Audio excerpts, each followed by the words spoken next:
as a fellow Mainer, I'm urging you to be well informed about the risks and the benefits of this issue, and to make a choice in what you believe is best for our state, our freedoms, and our future.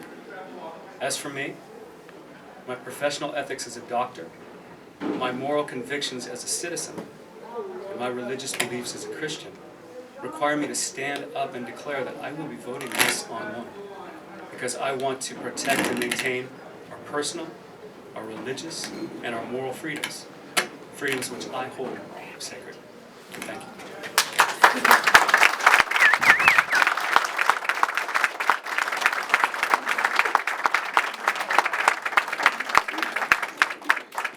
Good morning. I thought I was following a doctor and not a poet.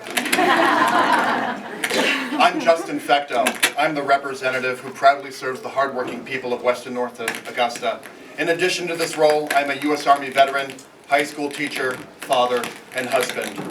I'll be voting yes on one on March 3rd. This campaign boasts a multi-partisan group of red-blooded liberty lovers from all across the political spectrum. Finally, this is an issue that unites the my body, my choice Democrat with the none of your damn business Republican.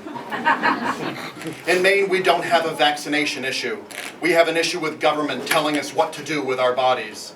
When I raised my right hand when I joined the U.S. Army, I took an oath to defend the U.S. Constitution against all enemies, foreign and domestic. With all due respect to those on the other side of this issue, I consider this law to be an egregious constitutional attack. This law has targeted a minority who has stated they do not consent. Rather than hearing their cries, the opposition has used coercion and will remove students from all schools, public and private, including colleges and universities. Families who have no choice to comply will have to override their bodily autonomy and receive an invasive procedure against their consent. This is egregious legislation that flies in the face of liberty. This un-American law targets the poor and those families without resources the hardest. The opposition has done their best to paint us as anti-vaccine, or even worse, pro-disease. I believe that to be a disgusting and anti-American sentiment. This is a country, and we are a group, that reject authoritarianism and have worked really hard to teach our youngsters about consent and comprehensive education. As a member of the Education Committee that dealt with this bill, I saw no reason to change Maine's already strong immunization program.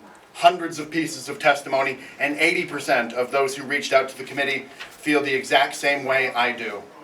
I implore the opposition to end their cheap, fear-mongering, data shell game and fancy wordplay.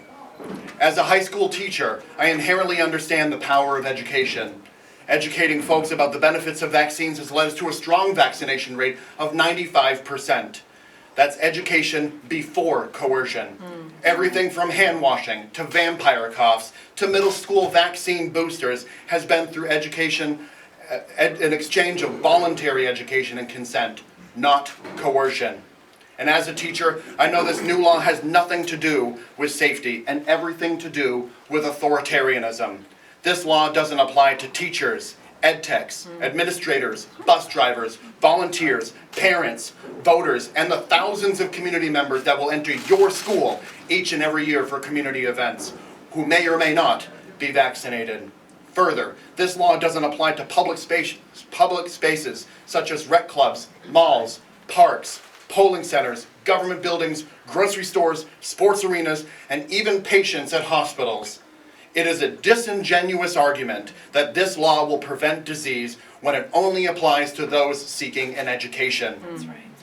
One tired example I keep hearing is that this coercive law is the societal equivalent to seatbelt laws.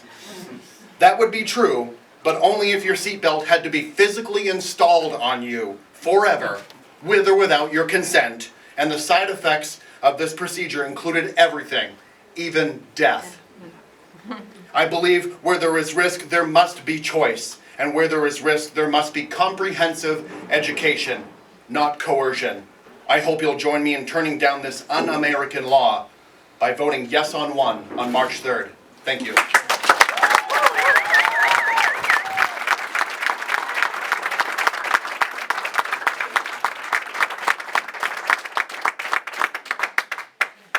anyone have any suggestions on how to fix this mic interference?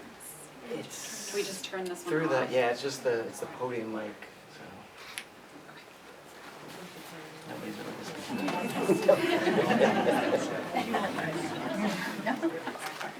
Good morning. I'm Representative Heidi Sampson, representing the wonderful people of House District 21. That's Alfred, Limerick, Shapley, Newfield, and Parsonsfield. February 2019, the Education and Cultural Affairs Committee, of which I am a member, and so is Representative Fecteau, we heard the bill LD 798. It ultimately became law.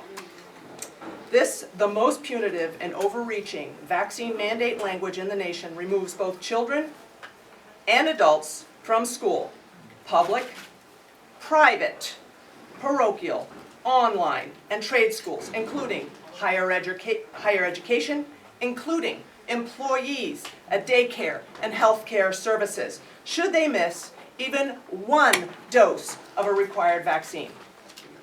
Regardless of an unprecedented organic outpouring, with 80% of 800 testimonies in strong opposition, the voice of the people was ignored. With such an unparalleled expression of the public, how can this massive outcry be ignored? This action is not reflective of representative government, but one of a tyrannical government.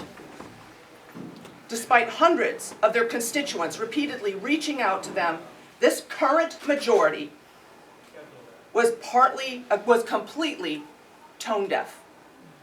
The Maine people, whom we serve, whom we legislators work for, were disenfranchised, insulted, ridiculed, even mocked by their legislators. This is an utter disgrace. During the work session in our committee, despite vast amounts of contradictions, questionable data, clearly untested science, valid concerns were ignored. These inconsistencies raised doubt, and therefore should be examined more closely before implementing such drastic measures. The CDC was dismissive to the idea of first doing their due diligence to establish sound data. They demonstrated total disregard to the impact on hundreds of thousands of lives. In utter dismay, my colleagues and I watched as the majority voted to pass the most egregious, overreaching, draconian, and yes, tyrannical law. Where there is risk, there must be choice, but apparently not for this majority. The governor, who had repeatedly promised to protect religious and philosophical liberties and allow medical choice and freedom, showed her true colors once elected. She very swiftly signed this bill into law. As a result, when the legislature adjourned in June, Mainers for Health and Parental Rights launched a people's veto effort, working tirelessly, collecting signatures throughout the state all summer in order to qualify for the ballot. On October 17th, the Secretary of State proclaimed the people's veto qualified for the March 2020 ballot, with over 79,000 valid signatures from registered Maine voters. This overwhelmingly exceeded the required number by about 16,000 additional valid signatures. We, the members of the Education Committee, all swear to uphold the state's constitution. Education is essential to the preservation of the rights and liberties of the people, and it's therefore our duty to support and maintain the public education and not limit its access to anyone. However, the ultimate irony is that the majority of this Education Committee voted to stigmatize an entire segment of our society. We know this law will eliminate access to education for thousands of children in Maine. Yet we have zero evidence provided by the Maine CDC or any other agency that even a single child will gain access because of this law. This betrayal of trust is nothing short of treachery. It's critical to examine this reality. The law is nothing more than a massively grotesque governmental overreach masquerading as public health. Once we as a people give up our liberties and allow the government to dictate when, where, and what is injected in our body, we are no longer a free people. On March 3rd, I will vote yes on question 1.